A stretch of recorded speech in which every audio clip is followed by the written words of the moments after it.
So now I've cut out all my pattern pieces, and I'd like to just go through and review what I'm working with. So piece 1, I made sure to highlight the different components of it. Piece 1 says it's the front of the shirt and that it's supposed to be placed on the fold. So I know that it's going to look like this, but be mirrored by cutting on the fold. This is where I place it on the fold. It says center, place on fold. It says that I can shorten or lengthen it here. So if you wanted a crop top sweatshirt, you could shorten it here, and I can help you with that in class. But essentially, we would want to cut or fold the tissue paper up the amount you'd like, and we would tape it here, depending. And we do the same thing for the back to shorten it. If we wanted to lengthen it, we would actually cut and add paper or add inches in between here. This is the grain line. This tells me down here that this is the way the fabric should stretch, and that's important since we are working with a stretchy knit fabric. This right here helps me know where to place my pocket when I am going to pin my patch pocket on. This indicates it's the side seam. I highlighted any notches so I can align my pattern pieces when it comes to join them together. This is going to be the neckline up here, and this is the front raglan seam. So the raglan is a type of sleeve, and this is where the sleeve will attach. Down here, it says view A, and I did cut off view B where it indicated the waistband would be with the drawstring. Since I'm adding a separate waistband piece here, I'm combining view B and view A. So that's piece 1, the front of my shirt. Piece 2 looks very similar. It's the back of the shirt. So it also should be placed on the fold, and very, very similar. It is slightly different, however. So it's important that you have a front and a back. They're both placed on the fold, and I did initial all of my pattern pieces. Piece 3 looks really funny. It's actually your sleeve. So it's a very, very big piece, but this is actually going to be folded in half. So again, there's a lengthen shorten line here, grain line. It says I'm going to need 2 of these. It doesn't say I need to cut it on the fold.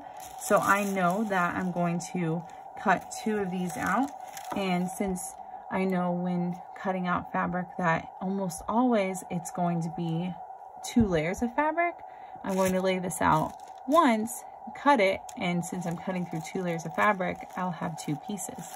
If you can imagine this folded together, it kind of looks like a sleeve. It's hard to imagine right now. At the bottom, I wanted to note that it says view A, and then it says view B down here. Now I am adding the cuff. However, I'm going to actually lengthen my sleeve a little bit.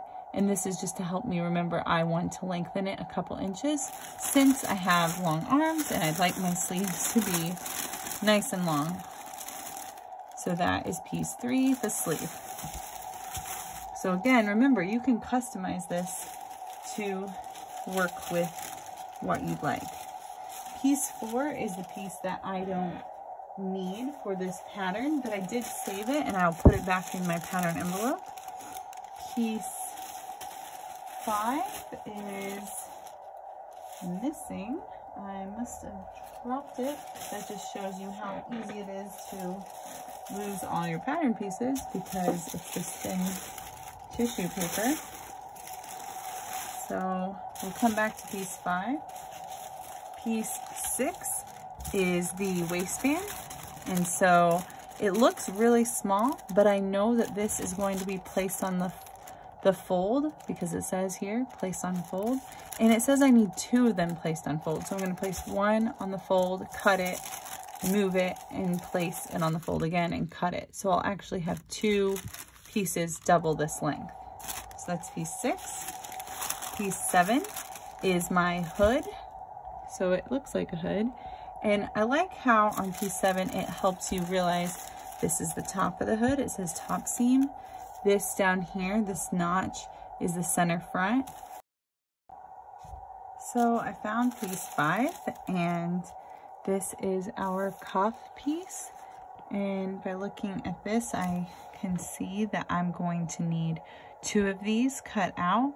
They do not need to be placed on the fold, just 2 cut out. And since I have 2 layers of fabric, I will just need to lay out my stencil once, cut once, and I'll have 2 pieces. Again, note the stretch. This is important so that it will stretch when you go to put on the sweatshirt. Piece 7 is my hood, and it looks like a hood.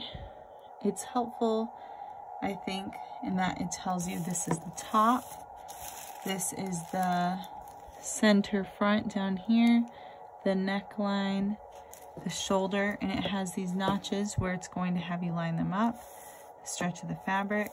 An important thing to note here is this is a fold line, and this is what's called a facing. So if you can imagine, this is going to create a tunnel or casing in which the cord will be pulled through so that you have a drawstring in your hoodie. The last piece is piece 8, which is my pocket. And if you think of a hoodie that you might have in your closet at home, it looks like half a pocket. So this will be cut on the fold, it will be mirrored, and it has this funny part up here that it would like cut out of interfacing as well. And it says this is the fold line. So when it is finished, it will look more like this, but this does need cut out, and it will be cut out of the fabric. So I need 1 of these placed on the fold. Finally, for those of you who are using piece 4, you're doing a neckband. This says that I need 1 neckband placed on fold. Here's the area that I'm going to place in the fold, so it will be double this length. Cut it out to the size you need. This should be the stretchy part, and again, very important so that if it's stretchy in the correct way, you can put it over your head. And this is the grain line.